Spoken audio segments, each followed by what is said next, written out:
All right, guys, today's video is going to be about Uptime Kuma, particularly how to get the the status page. Is that what it's called? Right? The status page up like you kind of see here right now, right? As you can see, like this is the URL, to my status page here, right? I just kind of more or less put this together. And as you can see, right, it's publicly accessible, right? People can go here and then they're going to see, like this, any of the game servers I have, plus anything else that I arrange. So how do we get this set up? Because it's not as intuitive as you probably would have thought, which is why we make these videos. So let's start from the top, right? Uptime Kuma. All right, so let's go ahead and do Uptime Kuma. All right. All right, we're going to go ahead and you just go ahead and hit install. And of course, you get your XML. You don't really need to change much of anything. I am experimenting with like I don't remember if this was like defaulted or not. I just know that I was trying to like figure some stuff out with some searches I was trying to do. But you really shouldn't have to mess with anything here. You could just kind of run it as is. Of course, making whatever like little changes you want. The most important thing we just want to keep in mind is the port number. 3001, right? Is I believe the default port. I don't recall changing it. Just use that, hit apply, and then boom, right? Then we're into Uptime Kuma. Of course, like obviously your dashboard would be blank. You don't have anything on there right now, right? So then this is the part where you'd add your things you want to monitor. One of the things I really like about Uptime Kuma is that like, it can monitor a bunch of things, whether that's like using pings for using pings for like, websites and stuff, or devices that you have on your network, seeing if they respond to pings, to like the actual, make sure the ports themselves are open, which, particularly good for servers, right? Because, you can have your Docker container. If your Docker container goes down, one of the ways you can find out is if it stops listening to the port, right? So that is convenient. And then of course you have the Docker containers. And they do have some specialized stuff for like the databases or like, certain game servers, I suppose. But, add what you need, do all that nice stuff, right? Set up your notifications if that's what you got to do. And then you're going to add it, right? That's all fine and dandy. What we need is going to be here into our dashboard here. Okay. So, the settings. So very first thing you need to do is you need to set the entry page to, entry port, my God, to status page. Okay. That's the first thing you need to do. And then the next thing you have to actually do after that is going to be in your reverse proxies. Okay. Then you want to enable yes for the trust proxy, right? This is going to be needed for our reverse proxy for Caddy, and I'm going to show you how to make sure you have the headers. And of course, if you have a different proxy and software, you're going to have to adjust accordingly, like ngnix or Apache, right? Of course, I don't know like if these like automatically get the headers or not. Caddy definitely don't, right? You got to be explicit with everything Caddy related. So yeah, that's that, right? So we hit that, and then we're going to click on status page. Okay. All right. And then of course you're going to create your status page, you give it a name.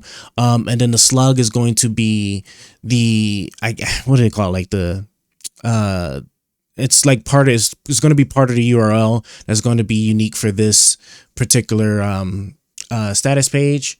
So I'm gonna show you how I have it with mines, right? Because as you see here, I gave it a name, and then what I called it, public services, right? So if I click into here, okay, and I hit edit, very first thing you're going to see, right, is that you can add, right? You can add the things that you are monitoring into your status page, right? And then you can, you can segment it however it is you want to do it, right? And, that's kind of more or less how you set this up, right? Over here on the left side, right, this is where the important stuff kind of matters, okay? You're going to want to make sure that you set the domain name,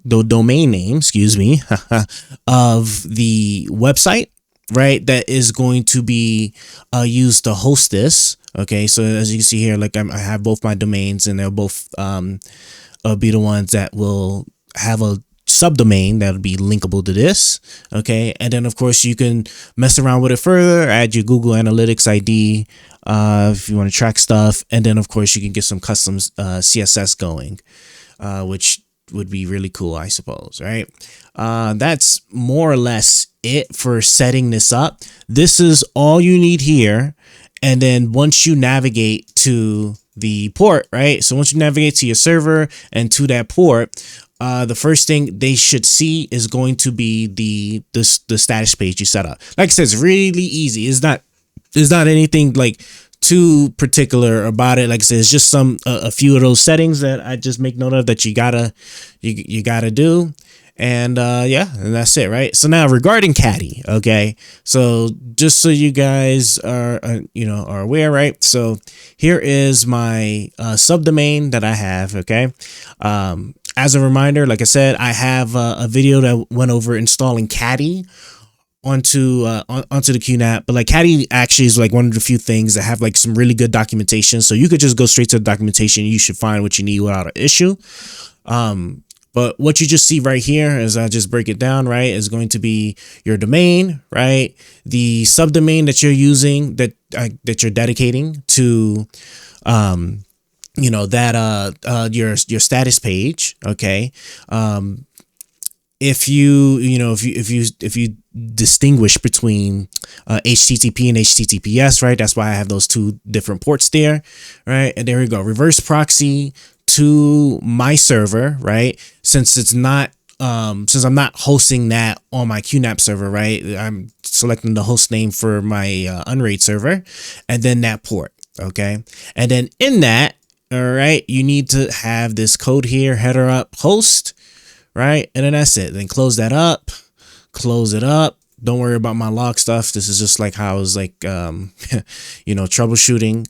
But boom, you save that, and then like I said in my previous video when it's setting up with Caddy, right, you may have to wait like a hard 5-10 minutes, okay?